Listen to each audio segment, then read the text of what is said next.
దగ్గరికి వెళ్దాము. భూపాల్ మీరున్న ప్రాంతంలో ఎన్ని పోలింగ్ కేంద్రాలను ఏర్పాటు చేశారు, అలాగే ఏ టైం నుంచి కూడా పోలింగ్ స్టార్ట్ కాబోతోంది?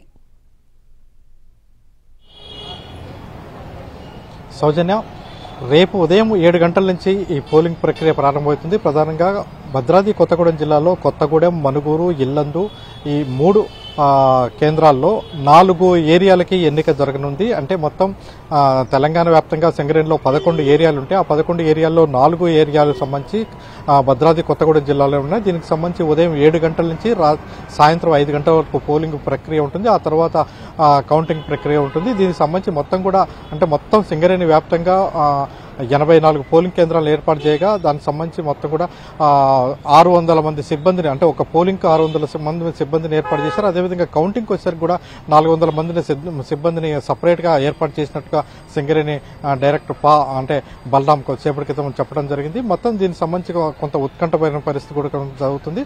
అంటే గత 6 ఏళ్ల క్రితం సింగరేణికి సంబంధించి ఎన్నికలు జరిగాయి. 6 ఏళ్ల తర్వాత దీర్ఘకాలికంగా మళ్ళీ ఎన్నికలు జరుగుతున్న పరిస్థితి. ఇప్పటి వరకు ఏడోసారి ఇప్పుడు ఎన్నిక జరుగుతుంది. 6 సార్లు జరిగిన ఎన్నికల్లో అంటే ఏఐటీసీ 3 సార్లు, ఐఎన్టీసీ 1 సారి, టీబీజీ కేసు 2 సార్లు గెలుపొందిన విషయం మనకు తెలిసింది. ఈ నేపథ్యంలో ఈసారి ఎన్నికలు మాత్రం కొంత ఉత్కంఠభరితంగా కొనసాగుతుంది. ఎందుకంటే మొదటి నుంచి కూడా గత ఎన్నికల్లో ఏఐటీసీ, ఐఎన్టీసీ కలిసి పోటీ చేసిన సందర్భంగా ఆ రోజు నాడు ఏఐటీసీకి 16,000 ఓట్లు వచ్చిన పరిస్థితి. అయితే ఈసారి ఏఐటీసీ, ఐఎన్టీసీ విడివిడిగా పోటీ చేస్తుంది.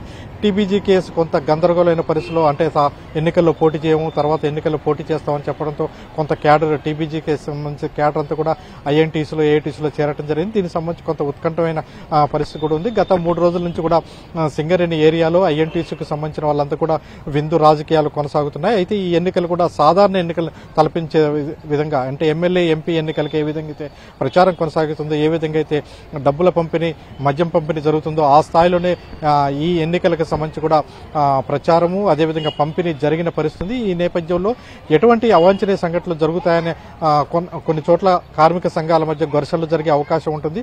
అవన్నీ కూడా జరగకుండా ఉండడం కోసం ముందస్తుగా ఆయా జిల్లాల్లో కలెక్టర్లకి, అదేవిధంగా పోలీసులకు కూడా ఇన్ఫార్మ్ చేయడం జరిగింది. పోలీసులు బందోబస్తు ఏర్పాటు చేయడానికి కూడా మొత్తం కూడా సర్వం సిద్ధం చేసిన పరిస్థితి. అయితే ఈ ఎన్నికల్లో గెలుపుని సీరియస్ గా తీసుకున్న ఐఎన్టీసీ, ఏఐటీసీ 2 సంస్థలు మాత్రం ఈసారి ఎన్నికల్లో గెలవటం కోసం బలంగా కృషి చేస్తున్న పరిస్థితి. మొత్తం దీనికి సంబంధించి ఏర్పాట్లు చూసినట్టయితే ఎక్కడ కూడా ఎటువంటి అవాంఛనీయ సంఘటన జరగకుండా చర్యలు తీసుకున్నామని, కట్టుదిట్టమైన భద్రత ఏర్పాటు చేశామని అధికారులు అంటున్నారు. మొత్తం మీద ఉదయం 7 గంటల నుంచి సాయంత్రం 5 గంటల వరకు ఈ పోలింగ్, అంటే మైన్స్ కు సంబంధించి మైన్స్ లో, అదేవిధంగా కొత్తగూడెం కార్పొరేట్ కి సంబంధించి మెయిన్ అంటే సింగరేణి హెడ్ క్వార్టర్స్ లో పోలింగ్ జరుగుతుంది. పోలింగ్ జరిగిన తర్వాత ఎక్కడికక్కడ అన్ని ప్రాంతాల నుంచి కౌంటింగ్ చేసి అన్ని కూడా మళ్ళీ హెడ్ ఆఫీస్ కి సమాచారం ఇస్తే అర్ధరాత్రి తర్వాతనే గుర్తింపు సంఘం సంబంధించి ఎవరు మెజార్టీ ఓట్లు వచ్చింది, దానికి సంబంధించి గుర్తింపు సంఘం ఎవరుగా అంటే ఎక్కువ ఓట్లు వచ్చినాయి అనేది స్పష్టమయ్యే పరిస్థితి ఉంది. Soujanya. S Bhupal, thank you. Right, అది భూపాల్ చెప్తున్నట్లుగా భద్రాద్రి కొత్తగూడెం జిల్లా వ్యాప్తంగా కూడా అన్ని ఏర్పాట్లు సిద్ధమయ్యాయి సింగరేణి ఎన్నికలకు సంబంధించి.